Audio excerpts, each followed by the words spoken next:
wheat milling process. Traditionally, it was done with simple atta chakki having two stones, one is stationary and one is revolving, and this is being made to rotate with the hand manually. Manual rotation was there so that you can get the wheat flour, whole wheat flour. The input is equal to output. Whatever you feed inside the mill, you are going to receive that in the form of flour. But finally, you can receive so many products from milling. It can be wheat flakes, puffed wheat, shredded wheat, so many products. Shredded wheat is dalia, you can say. Now, in the milling processes, if I talk about traditional milling, this is done by stone grinding. The product you get is atta, which is having the extraction rate of around 90 to 95%.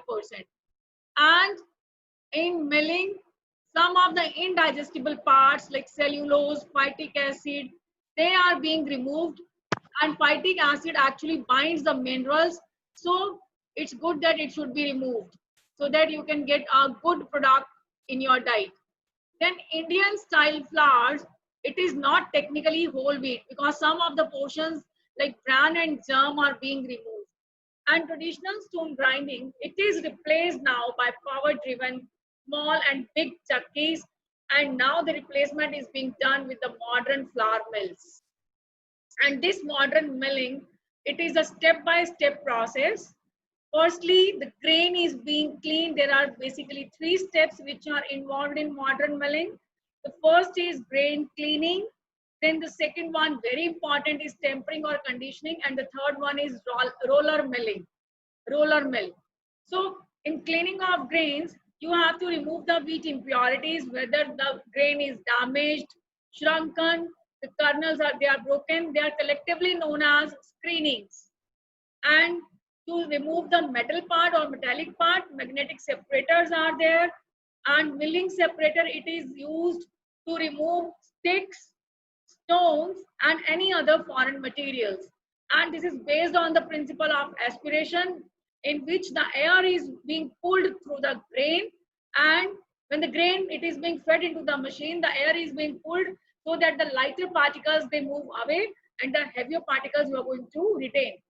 And the grain is then fed into the sieve, which is larger in size than the desired grain, and the sieve it retains the desired grain but removes the smaller grains by allowing them to pass through. Then after cleaning, there are so many equipments being involved. Like if I talk about the sieve it works on the principle of reciprocation. That is, it is moving back and forth, whether it is mechanically or manually. And there are disc separators which separate the grain of same density from the desired grain. And this separation is actually based on the length of the kernels. Then there is a scorer which removes the impurities which are adhering to the grain. This is actually done by rubbing the grain itself or by a perforated metal screen or on any emery surface to remove the adhered dirt or dust. And when this dirt is being loosened, it is removed by aspiration. And this not only helps in the removal of dirt or dust, but it also helps in the removal of some of the wheat diseases which the wheat contracts in the fields itself. They are rust and smut. These type of rust and smut are also being removed through the scoring principle. Now, if I talk about the principles of separation of wheat cleaning, so they are the wheat cleaning, it is actually based on the size and shape of the kernels, the terminal velocity in the air currents which you are passing through during aspiration. It is also based on the specific gravity of the grains and magnetic and electrostatic properties.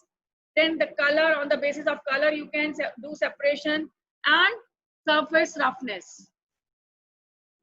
So these were the 6 principles on the basis of which the wheat is being cleaned. And if I talk about the layout, because gravity is an important principle for separation, for cleaning. So if the layout is facilitated by installation of equipment over 4 to 5 floors, so that gravity can be used for wheat to fall from one machine to the next and then elevated and re-elevated. And the total amount of screenings which are removed, generally they account to 1 to 1.5 of the grain which is being fed into the machine. Now, the second very important step of milling is conditioning or tempering. This we had already discussed, that conditioning is done for the softening of endosperm to make the bran tough and to make the endosperm soft so that you can retain the maximum endosperm part during milling. So it improves the physical state of the grain for milling.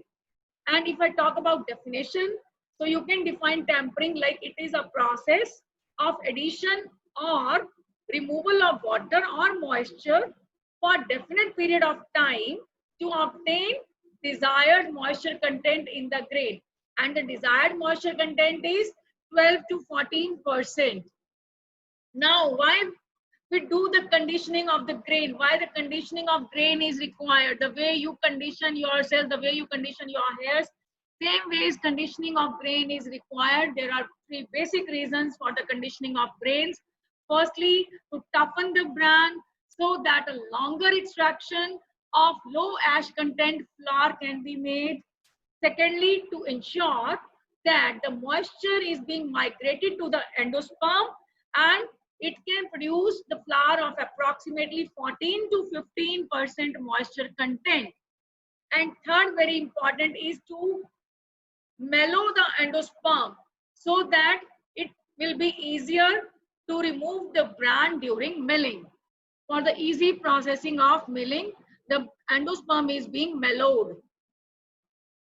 Now, how this first automatic mill has been developed? Actually, the first mills were hand operated. Those millstones were hand operated. And then the millstones, hands were replaced by animals. Then they were driven by animals. And then the animals were replaced by water power. And now we have come up with modern mills because this roller milling is required as our wheat grain is a complex grain. Complex because it is having a central crease that passes through the grain to achieve maximum amount of the grain in the form of, in the milled form. We have to use this roller milling. Actually, the idea of roller milling, it was generated in Switzerland and later in Hungary, where the porcelain or steel rollers were used instead of millstones. Now, what are the advantages of roller mill? First, very important advantage is that the capacity of roller mill is much larger than the windmill or water mill. Industrially, if you have to mill a large amount of wheat grain, then this roller mill is very beneficial. Then you can achieve variety of products, versatility of products that fits to the needs of the industry. Whether you want to achieve refined wheat flour, semolina, shredded wheat, so many products you can obtain through roller milling itself. And this roller milling is less laborious and it is less time consuming. Now, how it actually operates. So the roller milling, it comprises of several grinding steps. There are so many grinding steps which are being followed by sifting operations. Basically, there are two systems of operation. One is the brake system and the second one is reduction system. They are based on the principle of gentle grinding and intermediate sifting or sieving to develop break purification, develop the breaking of the grain, then purification of the flour, and then reducing the flour further to the fine powder. So in this image, you can see there are two sets of rolls. One are the break rolls and the second pair of rolls are reduction rolls. The grains are being fed from here in this hopper and they are being contracted by this break roll. It is a corrugated roll where the grain is being fixed into these corrugations and it is crushed here. So the brake system actually helps in the crushing of the grain. And then the grain, crushed grain, it passes through the reduction system, reduction rolls. These rolls, both the rolls, they are rotating in opposite direction. And this crushed grain is then passed Here the sifters are there, and then after sifting, the fine powder is passed through reduction rolls to further help in grinding. So it is actually based on the principle of gentle grinding with several grinding steps followed by sifting and then again reducing. So this diagram actually shows you a milling system comprising of two sets of break rolls and three sets of reduction rolls with the two sifters here and three sifters here after the reduction rolls. I'll be telling you how it actually works. So the variations, they were actually required in the process flow sheet because there was the requirement of perfection of gradual reduction system. I can give you an example here. British government, they ordered millers to produce high extraction flour rate during wartime in order to extend the supplies and to supplement the people's diet with essential vitamins and minerals which are found in outer bran layers. So the flour mill technologies, they were being developed, which included flow sheet alterations to accommodate new machine technologies, and even not to accommodate only new machine technologies, so as to accommodate the increasing capacities of the machines as well as the adoption of new information technologies in the milling system. Now I talk about the break rolls. Break rolls actually, they help in the virtual separation of bran and endosperm. Break system or break rolls, they consist of 4 to 5 sets of rolls which are corrugated or having fluted iron rolls, and they operate in pairs. There are two pairs and then they revolve in opposite direction. There are two rolls and they work in pair and they revolve in opposite direction, and the differential speed of these two rolls, they varies. It is in the ratio of 1:2. If the one roll is rotating at a speed of 1 and then the second one is going to rotate at the double speed, this way they rotate actually. So this was all about the brake system. I'll stop my screen sharing here only.